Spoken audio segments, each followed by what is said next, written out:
ನನಗೆ ಏನನ್ಸುತ್ತೆ ಗೊತ್ತೆ, ಯಾವಾಗಲೂ ಒಂದು ಸಣ್ಣ ಅಚೀವ್ಮೆಂಟ್ ಮಾಡಿದ್ರೆ ಅಥವಾ ಒಂದು ಸಣ್ಣದಾಗಿ ರೆಕಗ್ನಿಷನ್ ಸಿಕ್ಕಿದ ತಕ್ಷಣ ನಿಮ್ಮನ್ನು ಸೋಷಿಯಲ್ ಮೀಡಿಯಾದವ್ರು ಫಾಲೋ ಮಾಡ್ತಾರೆ. ನೀವು ಕುಂತ್ರೆ ನಿಂತ್ರೆ ಊಟ ಮಾಡಿದ್ರೆ ನಿಮ್ಮನ್ನು ತೋರಿಸ್ತಿರ್ತಾರೆ. ಅಕ್ಷತಾ ಪಾಂಡವಪುರ ಅನ್ನುವ ಈ ಸಾಧಕಿ, ಈ ಹೆಣ್ಣುಮಗಳು ಸ್ಟೇಟ್ ಅವಾರ್ಡ್ಗಳು, ಫೆಸ್ಟಿವಲ್ ಅವಾರ್ಡ್ಗಳು, ಇಷ್ಟೆಲ್ಲ ರಂಗದಲ್ಲಿ ಕೆಲಸ ಮಾಡ್ತಿರೋರು ಅಪರೂಪಕ್ಕೆ ಕಾಣಿಸ್ತಾರೆ, ಎಲ್ಲೂ ಕಾಣಿಸಲ್ವಲ್ಲ, ಹೆಂಗಿದು ಅನ್ಸ್ಬಿಡ್ತು ಒಂದ್ಸಲ ನನಗೆ. ಇರಲ್ವಲ್ಲ, ಇರಲ್ಲ. ಆಮೇಲೆ ನನ್ಗೆ ಇದೆಲ್ಲ ಏನಂತೆ, ಇವೆಲ್ಲ ನನಗೆ ಮೈಂಡ್ ಅಲ್ಲ. ಲೈಕ್ ಇಲ್ಲಪ್ಪ, ನನಗೆ ಅದೇ ನಾನು 30 ವಯಸ್ಸವರೆಗೂ ಆ್ಯಕ್ಟಿಂಗ್ನ ಗಟ್ಟಿಯಾಗಿ ಪ್ರಾಕ್ಟೀಸ್ ಮಾಡಬೇಕು, ಆಮೇಲೆ ಒಂದು 5 ವರ್ಷ ಅದನ್ನು ಎಕ್ಸ್ಪ್ಲೋರ್ ಮಾಡಬೇಕು, ಆಮೇಲೆ ನಾನು ದುಡ್ಡು ಮಾಡಬೇಕು ಅಂದ್ಕೊಂಡೋಳು. ಫಸ್ಟೇ ದುಡ್ಡು ಮಾಡಬೇಕು ಅಂತ ಅನ್ಕೊಂಡಿಲ್ಲ. ಸೊ ಹಂಗಾಗಿ ನನಗೆ ಇವೆಲ್ಲ ಇಲ್ಲ. ಈಗ ಸ್ವಲ್ಪ ನಾನು ಹೋಗ್ಬೇಕು, ಅಲ್ಲಿ ಕ್ಯಾಮ್ರಾ ಮುಂದೆ ನಿಲ್ಬೇಕು, ಇವಾಗ ಸೆಲೆಬ್ರಿಟಿ ಶೋಸ್ಗಳು ಕರೀತಾರೆ, ಅಲ್ಲಿಗೆಲ್ಲ ಹೋಗಬೇಕು. ನಾನು ಸೆಲೆಬ್ರಿಟಿ ಶೋಸ್ಗಳು ಹೋಗೋದೇ ಇಲ್ಲ. ತುಂಬ ಅಂದರೆ ತುಂಬ ಆತ್ಮೀಯರು ಕರೆ. ಯಾಕೆಂದರೆ ನನಗೇನು ಅನಿಸುತ್ತೆ ಅದನ್ನೇ ಹೇಳಬೇಕಾಗುತ್ತೆ. ಕರೆದಿದ್ದಾರೆ ಅನ್ನೋ ಕಾರಣಕ್ಕೆ ಸಿನಿಮಾ ಚೆನ್ನಾಗಿತ್ತು, ತುಂಬ ಚೆನ್ನಾಗಿ ಏನು ಹೇಳದೆ ಬಂದ್ಬಿಡೋಣ, ತೊಂದರೆ ಇಲ್ಲ, ಈ ಥರ ಆಗ್ಬಿಡುತ್ತೆ ಅಂದ್ಬಿಟ್ಟು ಸ್ವಲ್ಪ ಕಮ್ಮಿ ಮಾಡ್ತೀನಿ ಹೀಗೆಲ್ಲ ಹೋಗೋದು. ಯಾರಾದರೂ ನೀವು ಗೆಸ್ಟಾಗಿ ಬರಬೇಕು ಅಂದರೆ ಇಲ್ಲ ಬರಲ್ಲ ಅಂತೀನಿ.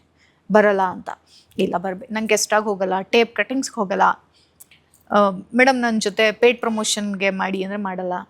ನಾನು ಯಾರು ನನಗೆ ದುಡ್ಡು ಕೊಡ್ತಿದ್ದಾರೆ ಅಂತ ನಿಮ್ಮ ಪ್ರಾಡಕ್ಟ್ಸ್ನ ಪ್ರಮೋಟ್ ಮಾಡೋಕ್ಕೆ ಅಕಸ್ಮಾತ್ ಮಾಡಿದ್ರು ಕೂಡ ನಾನು ಯೂಸ್ ಮಾಡಿ ನನಗಿಷ್ಟ ಆಗಿರೋ ನಾನೇ ಜೆನ್ಯೂನ್ ಮಾಡಿರ್ತೀನಿ. ಇದು ಚೆನ್ನಾಗಿದೆ ಪ್ರಾಡಕ್ಟ್ಸ್ ತಗೊಳ್ಳಿ ಅಂತ.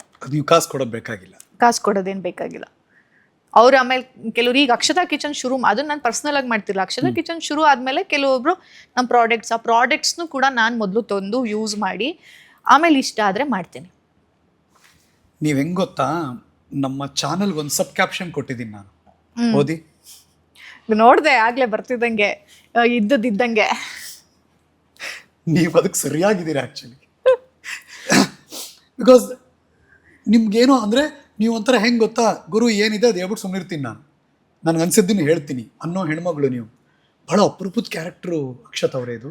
ಅದಕ್ಕೆ ನಿದ್ದೆ ಬರುತ್ತೆ, ಚೆನ್ನಾಗಿ ನಿದ್ದೆ ಮಾಡ್ತೀನಿ. ಏನೋ ಮನಸ್ಸಲ್ಲಿ ಏನು ಇದೆ ಇಟ್ಕೊಳ್ಳಲ್ಲ. ಏನಾದರೂ ಹೇಳಿದ್ರು ಯಾಕೆ ಹಿಂಗೆ ಹೇಳಿದ್ಲು ಅಂದ್ರೆ ಹೌದು ಹೇಳಿದೆ ಏನಿವಾಗ ಅಂತೀನಿ. ಆರಾಮಾಗಿ ನಿದ್ದೆ ಮಾಡ್ತೀನಿ, ಹೊಟ್ಟೆ ತುಂಬ ಊಟ ಮಾಡ್ತೀನಿ. ಇವೆರಡೂ ನನಗೆ ಚೆನ್ನಾಗಿ ಆಗ್ತಿದೆ ಅಂದರೆ ನಾನು ಆರಾಮಾಗಿದ್ದೀನಿ, ಮಾನಸಿಕವಾಗಿ ಆರಾಮಾಗಿದ್ದೀನಿ. ಸ್ಟ್ರಗಲ್ ಅಂತೂ ಇರುತ್ತೆ. ಸ್ಟ್ರಗಲ್ನ ನಾವು ಲೈಫಲ್ಲಿ ಒಂದು ಪಾರ್ಟ್ ಅಂತಲೇ ತಗೋಬೇಕು, ವಿನಃ ಗೋಳಾಡಬಾರ್ದು. ಅಯ್ಯೋ ನನಗೆ ಹಿಂಗಾಯ್ತು ಹಂಗಾಯ್ತು, ನಮ್ಮಪ್ಪ ಹಂಗಿರಲಿಲ್ಲ, ಅದೆಲ್ಲ ಗೋಳಾಡಬಾರ್ದು. ಲೈಫಲ್ಲಿ ಇವೆಲ್ಲ ಬಂದದ್ದೇ. ಇವಾಗ ನಗುವ ಥರ ಇನ್ನೊಂದು ಸ್ವಲ್ಪ ಹೊತ್ತಿಗೆ ಅಳ್ತೀವಿ. ನಾನು ಅಳುನು ಕೂಡ ಎಂಜಾಯ್ ಮಾಡ್ತೀನಿ. ನನ್ನ ಅಳು ಅಂದರೆ ನಂಗೆ ಏನಾದರೂ ದುಃಖ ಆದರೆ, ನೋವಾದರೆ ಸ್ವಲ್ಪ ಹೊತ್ತು ನಾನು ಯಾರು ಡಿಸ್ಟರ್ಬ್ ಮಾಡಬೇಡಿ ಅಂತ ಒಂದು ಸ್ವಲ್ಪ ಹೊತ್ತು ಕೂತು ಅತ್ತು ಬರ್ತೀನಿ. ಎಷ್ಟೋ ಸಲ ಈ ಅಳು, ಅವಮಾನದ ಅಳುನ, ನೋವಿನ ಅಳುನ, ಯಾವ ಅಳು ಅಂತ ನಾನು ತಿಳ್ಕೊಂಡು ನಾಳೆ ದಿನ ಈ ಹುಚ್ಚೇರಿ, ಕೋಳಿ ಹೆಸರಲ್ಲಿ ಹುಚ್ಚೇರಿ ಅಂತ ಪಾತ್ರಗಳು, ಪಿಂಕಿಯಲ್ಲಿ ಅಂತ ಪಾತ್ರಗಳಲ್ಲಿ ಅಳಬೇಕು ಅಂದಾಗ ಇವೆಲ್ಲ ನನಗೆ ಬತ್ತಳಿಕೆಯಲ್ಲಿ, ಎಮೋಷನ್ಸ್ ಅನ್ನೋ ಬತ್ತಳಿಕೆಯಲ್ಲಿ ಇರುತ್ತೆ ಎಕ್ಸ್ಪೀರಿಯನ್ಸಲ್ಲಿ. ಗ್ಲಿಸರಿನ್ ಬೇಕಾಗೇ ಇಲ್ಲ.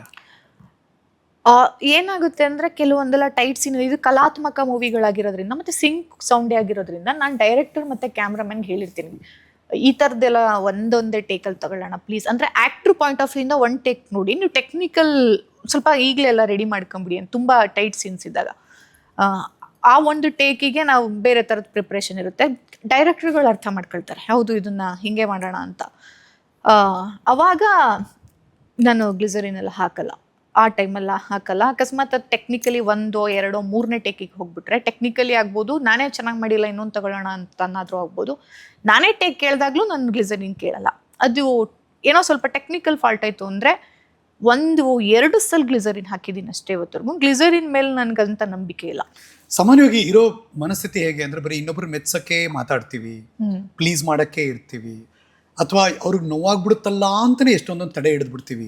ಬಟ್ ನೀವು ಹಂಗೆಲ್ಲ ಅನಿಸ್ಬಿಡ್ತಾ ಇದೆ ನಂಗೆ ನಿಮ್ಮ ಜೊತೆ ಮಾತಾಡ್ತಾ ಕೂತ್ರೆ. ನನಗೆ ತಲೆ ಕೆಡಿಸ್ಕೊಳ್ಳಲ್ವಾ ಅವ್ರಿಗೇನು ಅನಿಸುತ್ತೆ ನೋ ಮ್ಯಾಟರ್? ಇಲ್ಲಪ್ಪ, ನನಗೆ ಆರಾಮಾಗೆ ಇರ್ತೀನಿ, ಆರಾಮಾಗೆ ಮಾತಾಡ್ತೀನಿ. ಯಾರ ಹತ್ರ ಹೋಗ್ಬಿಟ್ಟು ಹಿಂಗೆ ಕೈ ಕಟ್ಕೊಂಡು ನಿಲ್ಬೇಕು ಅಂತ ಅನಿಸುತ್ತೆ, ಅಲ್ಲಿ ಕೈ ಕಟ್ಕೊಂಡು ನಿಂತು ಬಿಡ್ತೀನಿ. ಯಾರ ಹತ್ರ ಹೋಗಿ ನೀವಂದ್ರೆ ನನಗೆ ಇಷ್ಟ ಅನ್ಬೇಕು ಅನಿಸುತ್ತೆ ಹೇಳ್ಬಿಡ್ತೀನಿ.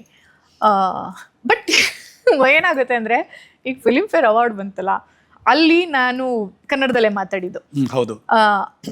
ಆಗ ಕೆ ಮಂಜು ಸರ್ ಅವಾರ್ಡ್ ಕೊಟ್ಟಿದ್ದು. ಅಲ್ಲಿ ಏನಾಗ್ಬಿಟ್ಟಿದೆ ಅಂದರೆ, ವಿಡಿಯೋಗೆ ಆ್ಯನಾ ಬೆನ್ ಅವ್ಳ ಹೆಸರು ಪ್ರೊನೌನ್ಸ್ ಮಾಡೋದೇ ನಂಗೆ ಇತ್ತಪ್ಪೋ ಇತ್ತು ಸರ್, ಇನ್ನೂ ಕೆಲವೊಂದು ಹೆಸರುಗಳು ಹಂಗೆ ನಟಿ ಹೆಸರು ಹಂಗೆ ಆಗ್ಬಿಡುತ್ತೆ, ಮಲಯಾಳಂ ನಟಿ, ನನ್ಗೆ ಇಷ್ಟ ಆ ಹುಡುಗಿ ಕಂಡ್ರೆ.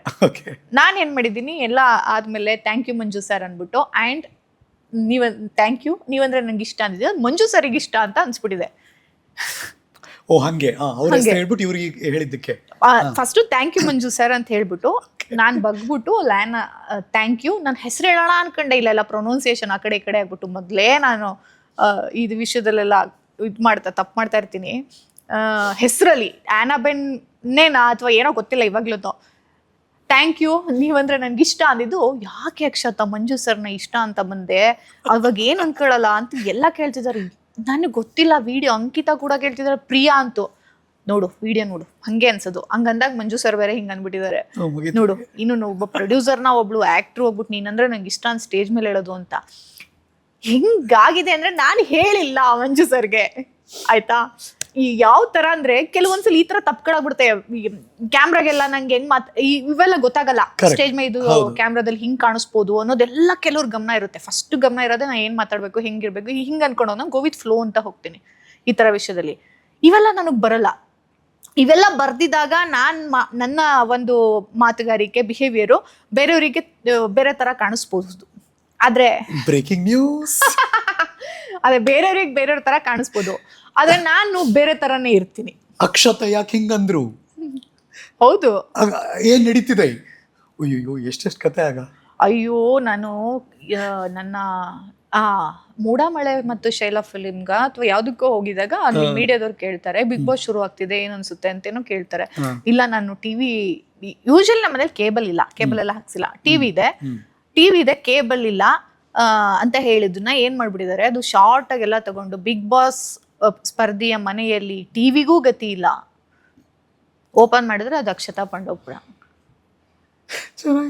ಅಯ್ಯೋ ಈ ತರ ಆಗುತ್ತಪ್ಪ ಅದು ಎಲ್ಲ ಹಿಂಗೆ. ಈಗ್ಲೂ ಏನೇ ಮಾಡಿದ್ರು, ಇವಾಗ ಅವಾರ್ಡ್ಸ್ ಬಂದ್ರು, ಬಿಗ್ ಬಾಸ್ ಸ್ಪರ್ಧೆಗೆ ರಾಜ್ಯ ಪ್ರಶಸ್ತಿ ಅಂತಾನೆ ಹಾಕ್ತಾರೆ. ರಂಗಭೂಮಿ ಕಲಾವಿದೆ ನಾನು, ಬಿಗ್ ಬಾಸ್ 3 ತಿಂಗಳು, ಇದು 30 ವರ್ಷ ನಾನು ಥಿಯೇಟ್ರಲ್ಲಿರೋದು ನೋಡಿ ಹಿಂಗೆ. ಅವಾಗ ಅದಕ್ಕೆ ಹೇಳೋದು. ಆದರೂ ನಾನು ಬಿಗ್ ಬಾಸ್ ಸ್ಪರ್ಧೆನೇ ಹೇಳಿ, ರಂಗಭೂಮಿ ಇವಾಗ ವರ್ಕೌಟ್ ಆಗಲ್ವಾ, ಗ್ಲಾಮರ್ ಇಲ್ವಾ, ಕಮರ್ಷಿಯಲ್ ಇಲ್ವಾ, ಬೇಡ ಬಿಟ್ಬಿಡಿ ಅಂತ ಹೇಳಲ್ಲ, ರಂಗಭೂಮಿ ಅಂತಾನೆ ಹೇಳ್ತೀನಿ. ಅದೇ ಸತ್ಯ ಮತ್ತು ಪ್ರಾಮಾಣಿಕತೆ ಒಂದಲ್ಲ ಒಂದಿನ ಜಯ ಸಿಗುತ್ತೆ ಅಂತಾರಲ್ಲ ಹಾಗೆ, ರಂಗಭೂಮಿ ಅನ್ನೋದು ಸತ್ಯ ನಂಗೆ. ಹೆಂಗೆ ಮೊದಲೆಲ್ಲ ದೊಡ್ಡ ದೊಡ್ಡ ನಾಟಕ ಕಂಪನಿಗಳಿರ್ತಿತ್ತು, ದಿಗ್ಗಜ ಕಲಾವಿದರೆಲ್ಲ ರಂಗಭೂಮಿಯಿಂದನೇ ಬೆಳ್ಳಿ ಪರದೆಗೆ ಅಥವಾ ಕಿರುತೆರೆಗೆ ಬಂದಿರೋರು. ಇವತ್ತಿಗೂ ಅಷ್ಟು ಹೆಸರು ಮಾಡಿದಾರೆ ಅವರು. ಡು ಯು ರಿಯಲಿ ಫೀಲ್ ಅಂದರೆ ಈಗಿನ ಈ generation, what we call Gen Z ಅಥವಾ ಮಿಲೇನಿಯಲ್ ಇಲ್ಲಿ ಬಂದಿದ್ದೀವಲ್ಲ, ಇವ್ರಿಗೆಲ್ಲ ಅದ್ರ ವ್ಯಾಲ್ಯೂ ಗೊತ್ತಿಲ್ಲ, ಇವ್ರ ಪಾಡಿಗೆ ಇವ್ರು ಬೇರೆ ಲೋಕದಲ್ಲಿದ್ದಾರೆ, ಅದೊಂದು ನನಗೆ ಫೇಸ್ ಔಟ್ ಆಗ್ತಾ ಇದೆ ಅಂತ ಅನಿಸುತ್ತಾ ಅಕ್ಷತಾ ಅವರೇ? ಹೌದು, ಇನ್ನೂ ಒಂದು ಥಿಯೇಟರ್ ಎಕ್ಸ್ಪೀರಿಯನ್ಸ್ ಇರೋ ಹೀರೋಯಿನ್ಗಳು ಬೇಕು ಅಂತ ಹೇಳ್ತಾರೆ. ಒಂದು ರಂಗಭೂಮಿಗೆ ಥಿಯೇಟರಲ್ಲಿ ಎಕ್ಸ್ಪೀರಿಯನ್ಸ್ ಇರಬೇಕು ಅಂದರೆ ಅವ್ರಿಗೆ ಅಟ್ಲೀಸ್ಟ್ 25 ವರ್ಷಗಳಾದರೂ ಆಗಿರಬೇಕು. ಇವ್ರಿಗೆ ಬೇಕಾಗಿರೋ ಹೀರೋಯಿನ್ಗಳು 20 ವರ್ಷದವ್ರು ಆಗಿರಬೇಕು. ಅವ್ರು ಹೆಂಗೆ ರಂಗಕರ್ಮಿಗಳಾಗ್ತಾರೆ? ನೀವಿನ್ನೂ ಥಿಯೇಟರ್ನ ಎಕ್ಸ್ಪೀರಿಯನ್ಸ್ ತಗೋಬೇಕು, ಒಂದಷ್ಟು ವರ್ಷಗಳು ಕೆಲಸ ಮಾಡಬೇಕು ಅಂದರೆ 25 ವಯಸ್ಸಾದರೂ ಆಗಿರಬೇಕು. ಸೊ 25 ವಯಸ್ಸು ಆದಮೇಲೆ ಥಿಯೇಟ್ರಿಗೆ ಬರೋರು ಸಪೋರ್ಟಿಂಗಲ್ಲಿ ಇರ್ತಾರೆ. ಉಮಾಶ್ರೀಯಮ್ಮನಿಂದ ಹಿಡಿದು ಹೀರೋಯಿನ್ ಮಾಡೋದೇ ಇಲ್ಲ. ಅದೇ ನಟರು ಬರ್ಬೋದು ರಂಗಕರ್ಮಿ ಅಂತ ಅನ್ಕೊಂಡು, ರಂಗಭೂಮಿ ಕಲಾವಿದರು ಅಂತ.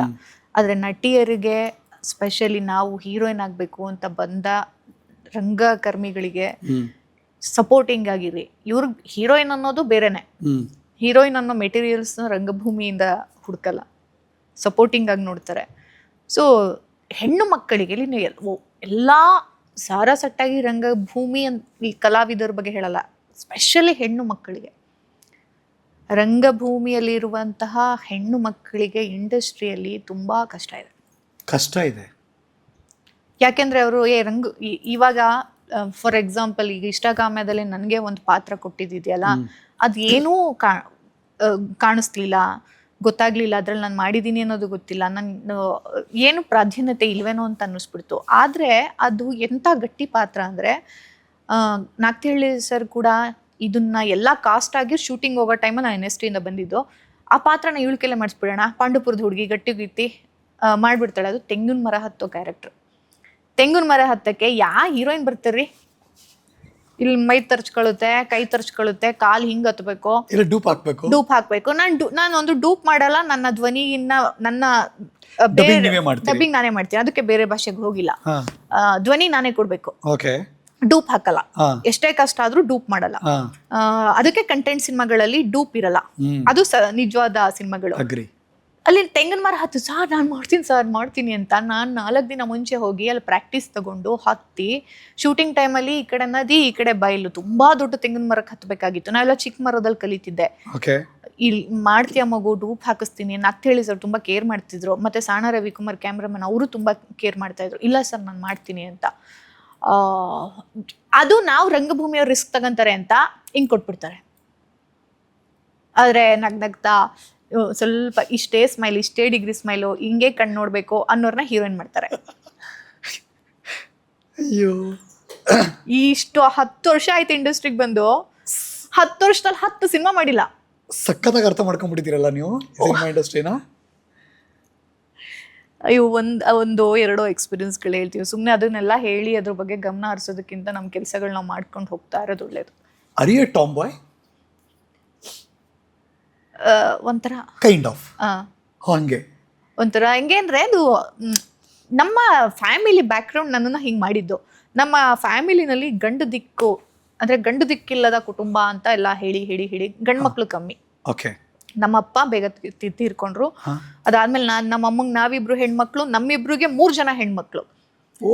ನಮ್ಮ ಅಜ್ಜಿಗೆ 5 ಜನ ಹೆಣ್ಮಕ್ಳು, ಒಬ್ಬ ಮಗ ನನ್ನ ಸೋದ್ರ ಮಾವನು ತೀರ್ಕೊಂಡ, ಅಜ್ಜನೂ ತೀರ್ಕೊಂಡ್ರು. ಅಜ್ಜಿ ಮನೇಲಿರೋ 5 ಜನ ಹೆಣ್ಮಕ್ಳು, ನಮ್ಮಮ್ಮ ಎಲ್ಲ, ನಾವೆಲ್ಲ ಹೆಣ್ಮಕ್ಳು ಕುಟುಂಬ. ನಾನು ಸ್ವಲ್ಪ ಅವಾಗಿಂದ ಆಚೆ ಬಂದೋಳಲ್ಲ, ಇವಾಗ ಏನೇ ಮಾತಾಡಬೇಕು ಅಂದ್ರೂ ಮಾತಾಡಬೇಕು, ಯಾರೂ ಇಲ್ಲ ಹೇಳ್ಬಿಟ್ಟು, ಮಾಮ ಸ್ವಲ್ಪ ನೋಡ್ಕೊಳಕ್ಕೆ ಮಾಮ ಇಲ್ಲ, ಅಪ್ಪ ಅನ್ನಕ್ಕೆ ಅಪ್ಪ ಇಲ್ಲ, ಅಣ್ಣ ಅನ್ನಕ್ಕೆ ಅಣ್ಣ ಇಲ್ಲ, ಏನೇ ಇದ್ರೂ ನಾವೇ ಮಾಡಬೇಕಲ್ಲ. ಅದಕ್ಕೆ ಕಲಿಸ್ಬಿಡ್ದು ಎಲ್ಲವನ್ನು ನಾವು ರೂಢಿಸ್ಕೊಂಡು ಬರಲ್ಲ. ನಮ್ಮ ಜೀವನ ನಮಗೆ ಅನುಭವಗಳು ಕಲಿಸ್ತಾ, ನಮ್ಮನ್ನ ರೂಪಿಸ್ತಾ ಹೋಗುತ್ತೆ.